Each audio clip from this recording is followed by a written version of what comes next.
Hello, snakes. My name is Dante, and what was that? I don't know.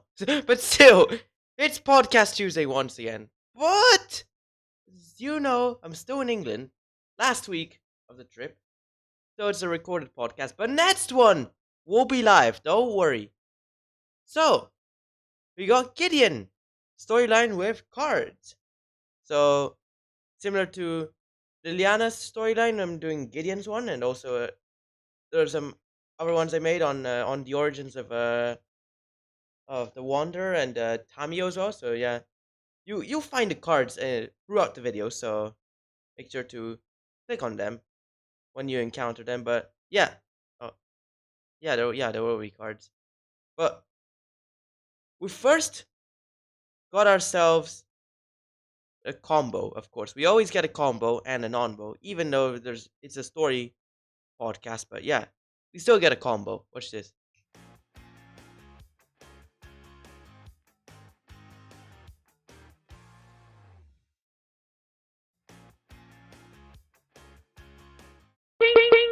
World Fire, near death experience, and Oblivion Ring. So first of all, you have a near death experience out. Exile your own near death experience of Oblivion Ring. Then cast World Fire. Exile everything, all the cards in hands, graveyards, permanents. Then life totals go to 1. But you have Oblivion Ring with near death experience. Oblivion Ring is gone. Only thing that remains, near death experience. And then at the start of your turn, unless if someone gets 1 land and a 1 mana haste creature, which is rare in Commander, then you win. Because you're exactly 1 life. Like, don't know how someone's gonna kill you, but yeah. It seems like a really good way to win. Now for the Nonbow. And it is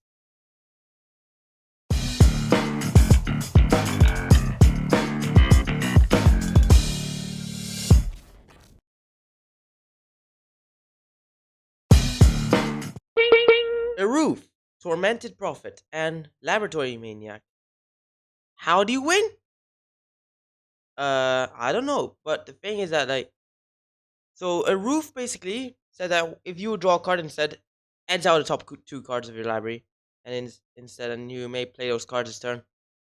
And Laboratory Maniac, if you draw a card with an empty library, you win the game. But how do you draw? You don't. That's like a Roof is replacing your draw with exiling the top 2 cards of your library. So you can't win with Laboratory Maniac. That's what I believe. So I think if it's not like this, then mention in the comments and yeah. But I think considering the rulings and how it's written out, these cards are a non-bow. So you don't. So it disables your Laboratory Maniac, your a Roof.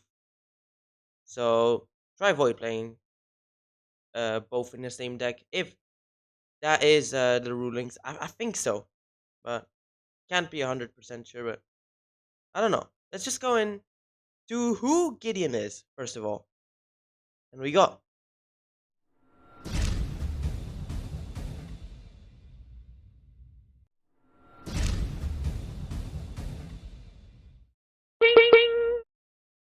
Gideon.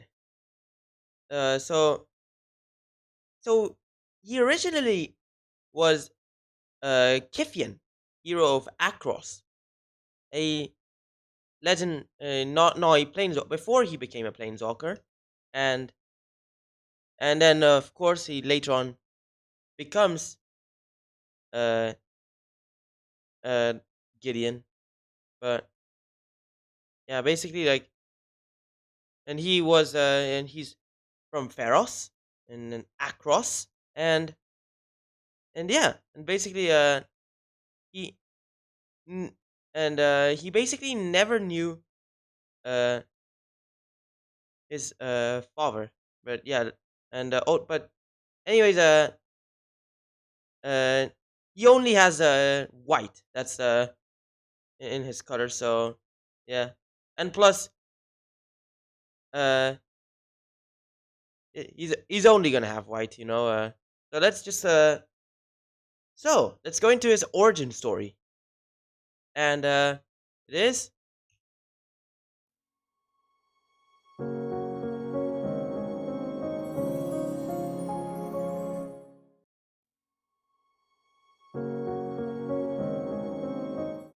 okay. So there's actually two origin stories for him. So we first go in to his original uh origin story. Basically, since never knew his father, like because he left or he was born, he only uh lived with his mom. He never knew his father. Yeah, he only lived with his mom, and until she then actually died before he actually grew up. Like he was still young, so since he didn't know what to do, he didn't have anything better to do. He just decided to join a gang, and actually he became the leader as well. So he started. So he started basically being like. So he led the other boys to basically like something like a Robin Hood type of uh missions, or they start stealing from the mansions of the rich, take what they need, and then leave the rest to the poor. So yeah, and and then he got caught as well. So he got sent to prison. Uh, and also one and and there's also a person keeping him as well there. And then also the local constabulary, they just found a man able to deal with Gideon, so took him from prison with the intention of rehabilitating Gideon by teaching him hieromancy, which is basically like white magic. Like the it's oh yeah, wait, it's the magic order. Also like I think it's healing as well, but I'm not entirely sure what type of magic it is, but it's definitely in the white color pie. That's what I do know. But then he failed lots of times on his own part, but eventually he made it in, found it fascinating. He enjoyed the feeling of power he was cultivating, and then also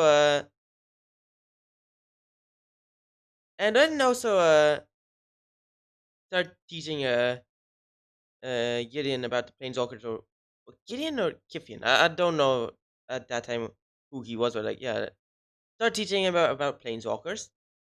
One of whom was his teacher actually, so the teacher's teacher, and uh, and then also giving him the throne. Also, uh, uh, he he told Gideon to just stay on alert against pyromancy, which actually killed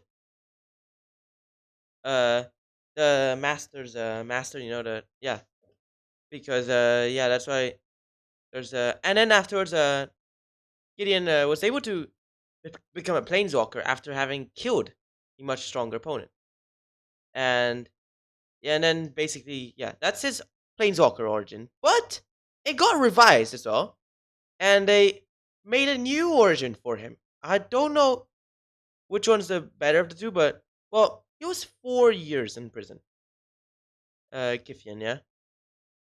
And then when the Colophon just came under attack by harpies and cyclopes, yeah, and the prison warden hits us, yeah.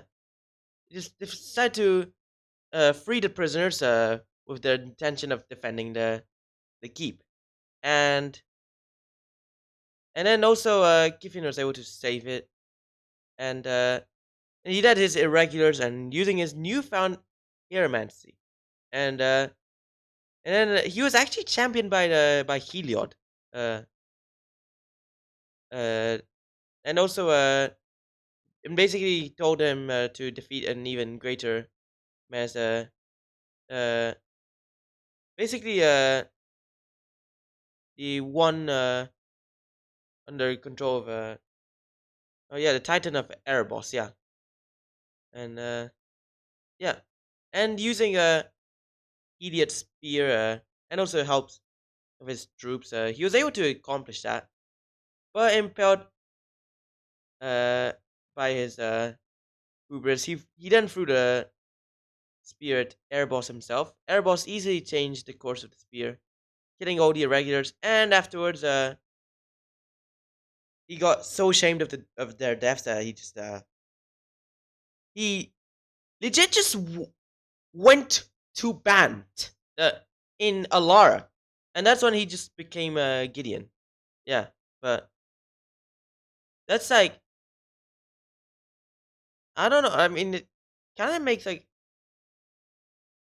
but yeah, let's just go into the next part, which is on his first visit to Zendikar, and is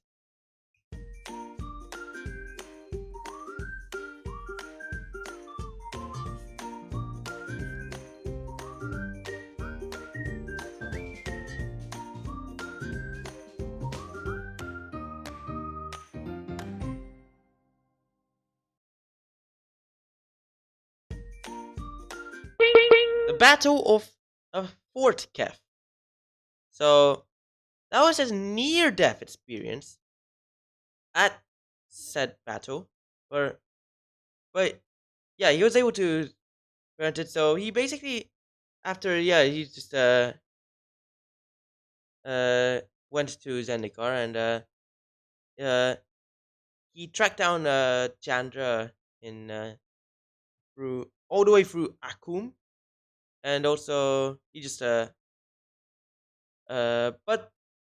thing is he found her like near the Eye of Ugin, and basically settled in Fort Kef and trying to just to rest, but he heard some tales and yeah, and also and yeah, and then also he listened to so many tales that eventually he just went to sleep.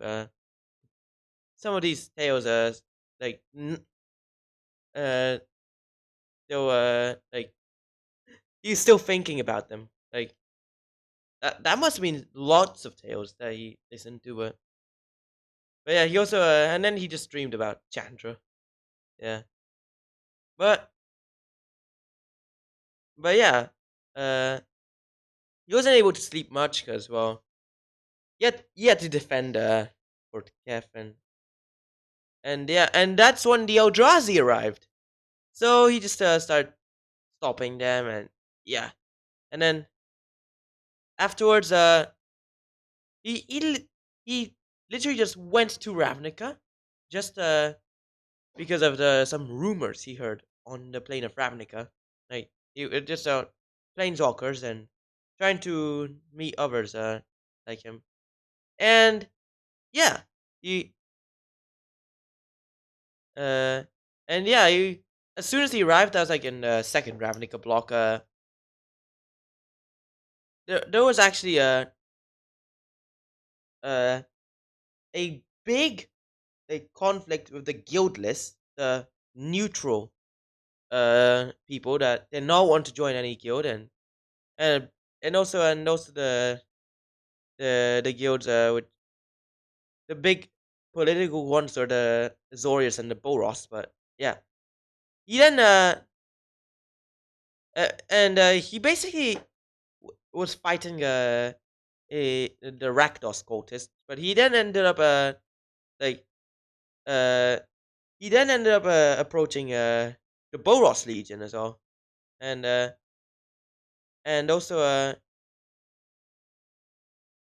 and also and yeah, he actually talked to Aurelia. Yeah, but let's just go into the part when he goes to back to Zendikar for the battle for Zendikar. Yeah,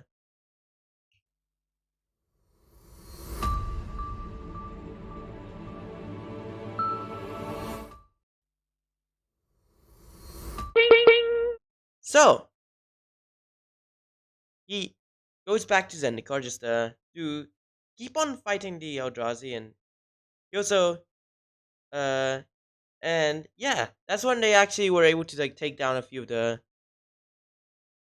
Titans and of the Eldrazi Titans, and also got a bit of help from Jace as well. And and he did he tried to get Chandra to uh to help yeah, he basically Gideon was trying to like stop them the Eldrazi, because yeah, he needed a bit more knowledge on the ley lines, but and he was able to get Jace, but tried to get Chandra on the team and failed. Then Seagate actually then they found out Seagate was fallen. Yeah, had fallen and like the Eldrazi basically took it over. And but they arrived in time to rescue some people from Seagate and take them to Skyrock. And just and then also uh and also found out he also had a friend there, Jorian, and and she got trapped at Seagate, so he basically went to find her and yeah, and brought her back to Jace, hoping that basically they could find the link to Zenikar's ley lines and stop the Eldrazi again. And they actually had to travel to the Eye of Ugin in Akum. Like, wow. Yeah. Also, basically stayed behind to organize the refugees, and he took over command, increasing number of refugees straggled in, and decided to take defense and to reconquer Seagate. But yeah, uh, but also he was able to get so many people onto the to like to fight the Eldrazi, like the vampires of Manicure, like even the royal mages as well, and also and yeah, but yeah, and then also Kiora joined in, and she brought her own army of merfolk and also sea monsters, not just merfolk, but yeah, and also Nisa joined in as well. So yeah, and yeah, that's actually really cool. But the thing is that afterwards, Omnitsidis actually appeared, and he basically tracked down Nisa all the way from Balaged, but then he summoned the CODZ and was able to defeat the three of them. And he and and for a moment, Nitsis actually thought he killed Gideon, but he actually survived. That was actually cool. But then he got captured and tortured. But then afterwards, uh, uh, afterwards, uh, they found out they could actually form a team. So then they ended up having the Gatewatch, because the Gatewatch was because they were actually defending Seagate at the time. So, like, was it Seagate? Yeah, Seagate. Yeah, and Gideon was the one who actually founded the Gatewatch, and and it had Jace, Nisa, and Chandra, and also Gideon as well. But yeah, basically they were able to locate the ley lines and try and actually be able to take down the two Eldrazi Titan. They weren't able to take down Emrakul, but just you'll find out in the next section for Shadows over Innistrad, and it is.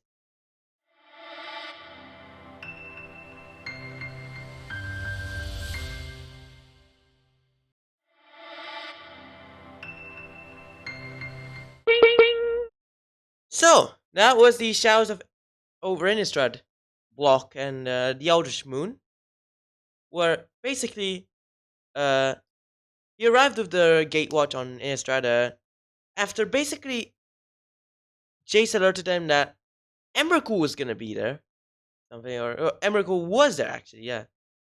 So they used the ley lines to try and find Emrakul like the other two, but actually uh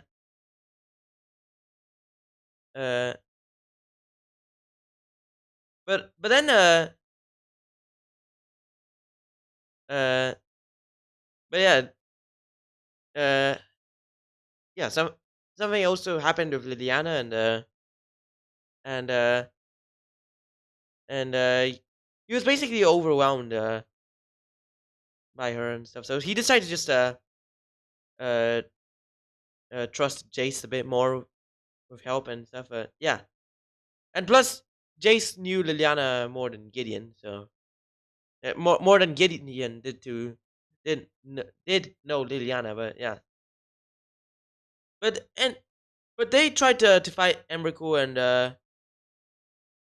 they fell under the corrupting influence. And he was basically again trapped, like what in a scene where he was confronted again by Erebos along with the other members of the Gatewatch. But yeah, that's just part of the of uh of Emrakul's effect. So yeah, and then basically they got Tamio into the team as well, but not to the Gatewatch, but Tamio helped them as well.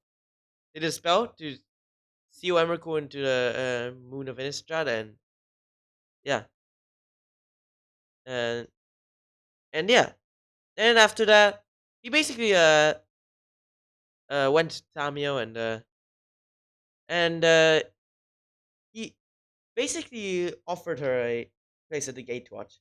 Tamio was like, Tamio rejected, but so then, decided to offer Liliana the place instead, and Liliana joined. Yeah, let's just go into Kaladesh. So wait, yeah, Kaladesh. Let's do this.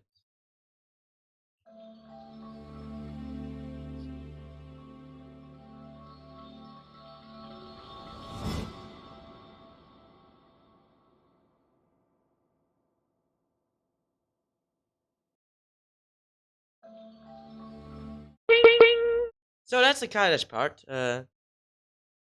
So when they get to Kaladesh, uh, he got there with the Gatewatch.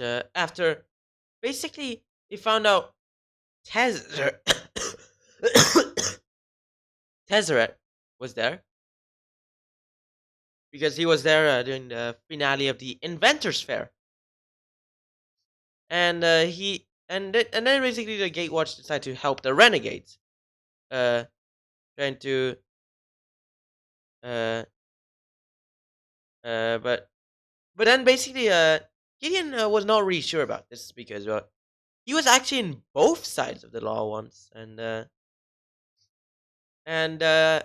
he basically yeah, he was thinking if to cooperate with Dovin to try and shed light from Desert, but it basically caused like friction of Chandra, and basically and the thing is that she saw both Dovin and Tezzeret as the same. So yeah, because like Tezzeret and Dovin were like two different parts of the law, but basically Chandra hated them both and stuff.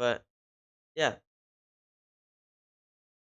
but yeah, basically and but then Gideon reminded her that basically the Gatewatchers to were not to was not like traveling from plane to plane to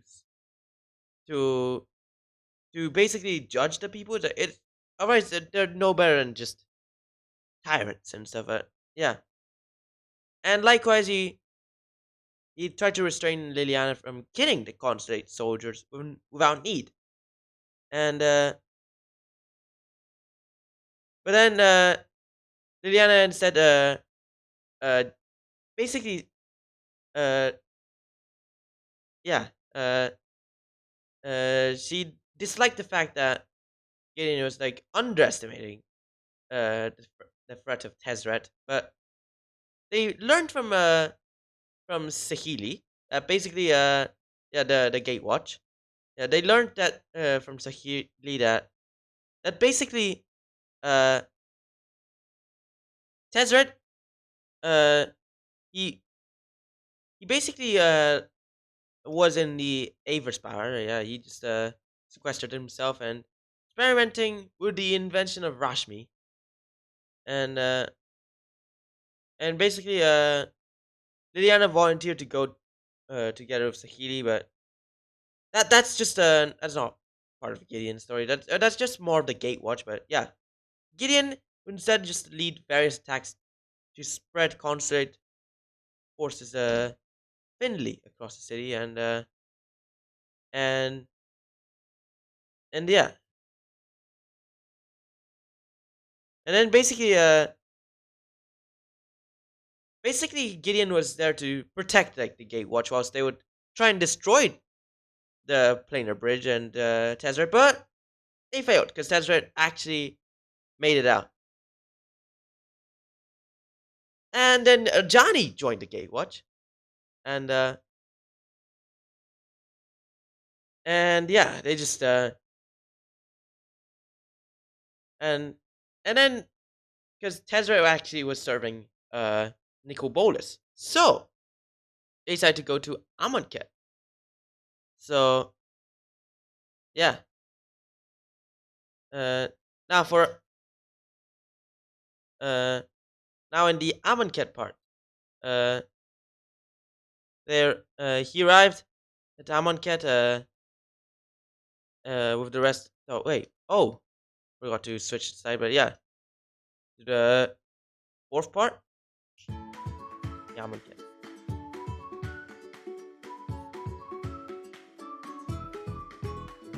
RenderForce.com.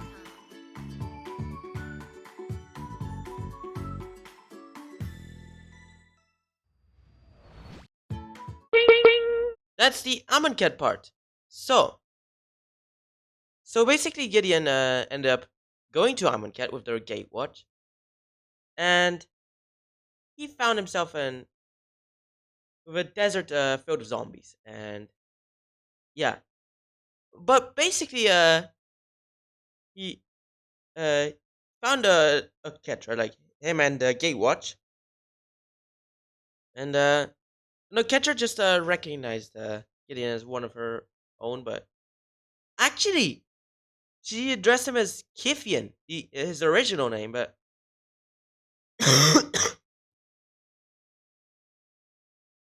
and yeah, he said to he actually faced the trials of the five gods, and so yeah, and then also uh he entered the fourth trial with Jeru, yeah, and and yeah, which basically and the crop, which is just a group led by Jeru, yeah Jeru, I don't know, but yeah, basically he did the trials of the five gods, and uh and then afterwards he left like uh and then afterwards he finds out that the anointed were actually those who failed the trial or that had fallen, yeah.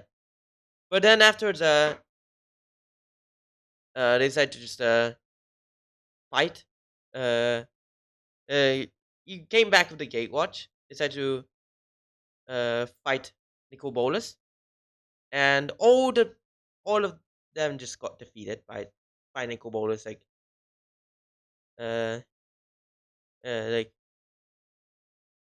so yeah, they like had no chance against him. So yeah, and but Gideon was actually able to get away. So, and that's when nearly all of the Gatewatch made it to Dominaria. But yeah, let's go in.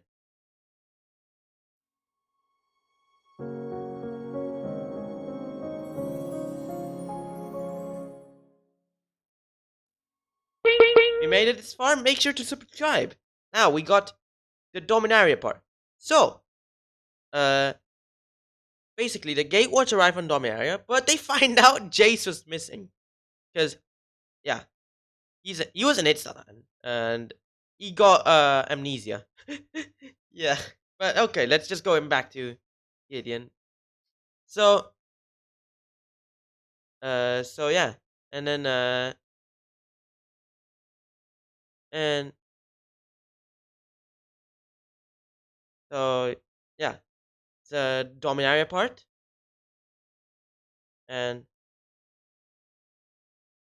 yeah, basically they had to Gideon and Liliana decided to fight Bowser and Locke, and it was the elder demon of Dominaria. So yeah,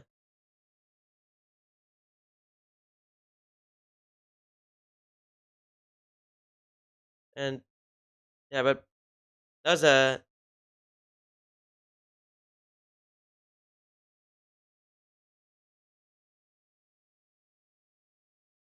but yeah. Then afterwards, Gideon took the Black Blade, which was in Bowser and Locke's stronghold, just and he basically actually after a long while he was able to take the Black Blade and uh, take it with him and use it to defeat Bowser and Locke, and he thought that could end up defeating Nicol Bolas. That's now where we go in to the second to last part, the Word Spark part, and this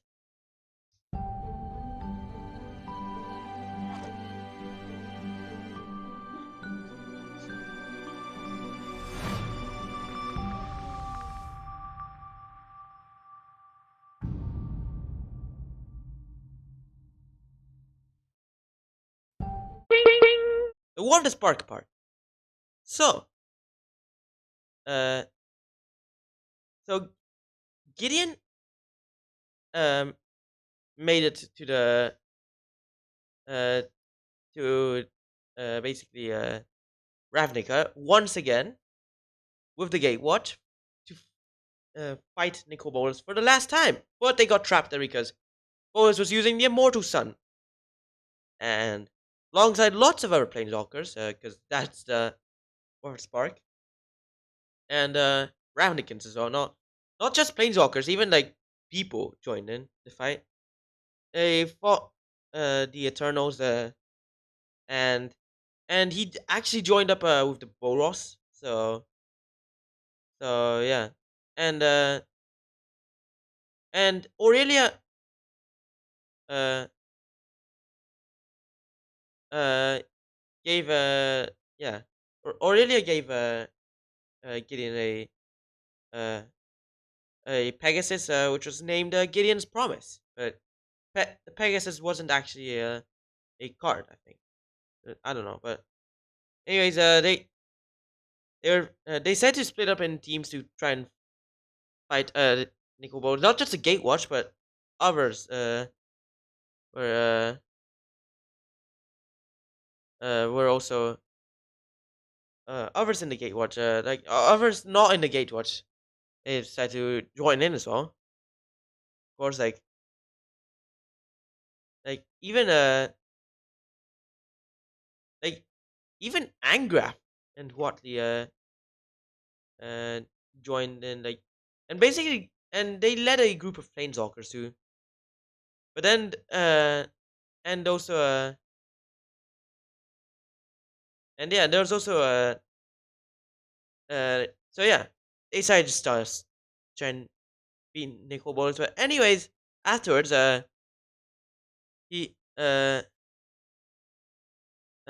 afterwards like Gideon told Chandra to reactivate the Immortal Sun, well, which, uh, which basically, yeah,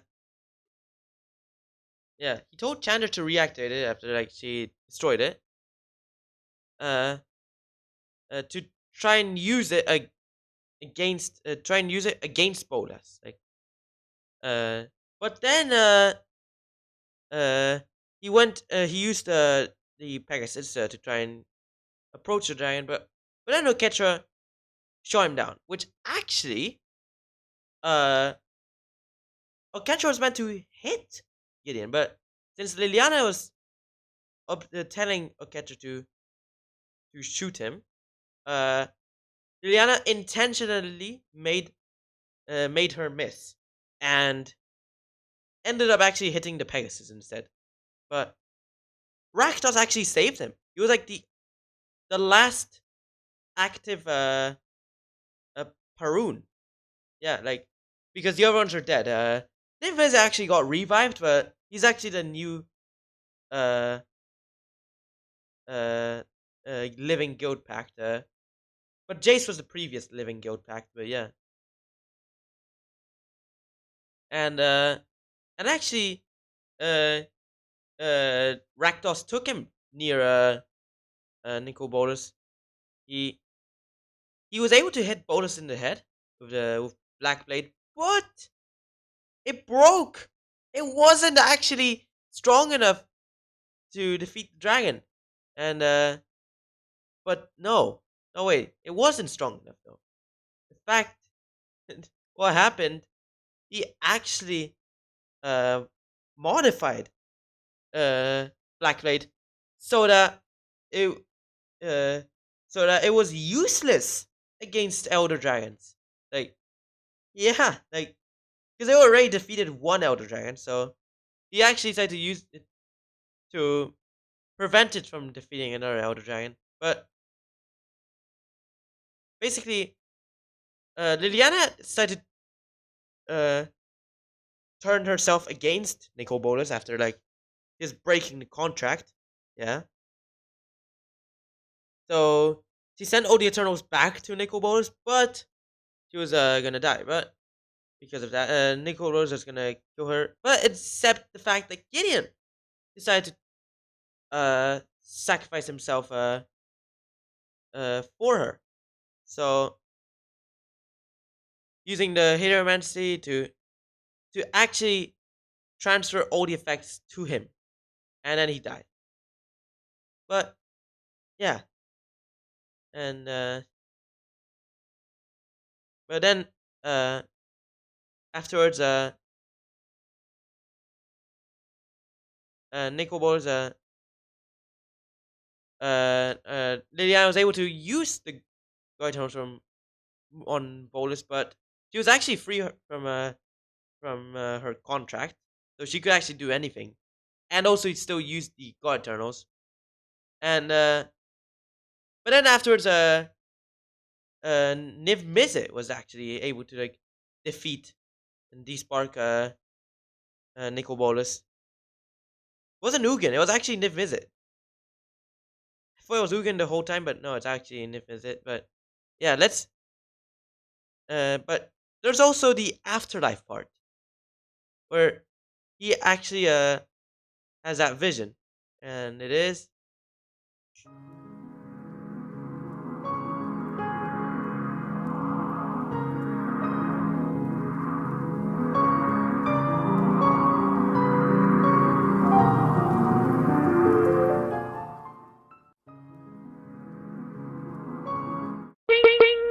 the afterlife part. So, since he died in Ravnica, not in Pharos, he did not go to the underworld, which was bad because considering the underworld actually got uh actually emptied itself, all the all the all the dead people coming back to life. Uh, he could have actually been revived in Pharos, but since he died in Ravnica, not in Pharos, he did not actually go back to Pharos. But the thing is, he was able to he had his he reunited with his irregulars.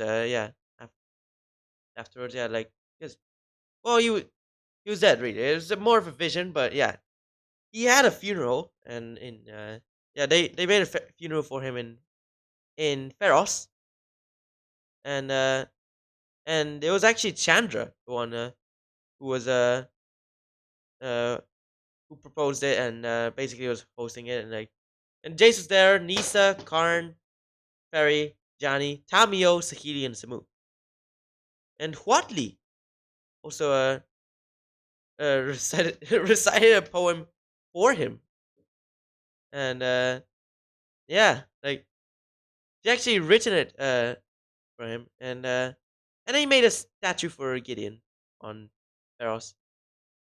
But yeah, that's but yeah, the reason why he didn't get uh he didn't go to Pharos' underworld is because he died in Ravnica. But is he in Ravnica's underworld? That's what I really want to know. If there is an underworld in Ravnica, but I don't know. Congratulations! You've reached the end of the podcast. So why don't you like and subscribe and follow my Twitch channel if you haven't already. Share with friends. Stay tuned to this video streams and podcasts. Podcasts will now be live again every Tuesday at 6:30 CET. So stay tuned to them. Watch my other videos too. And yeah.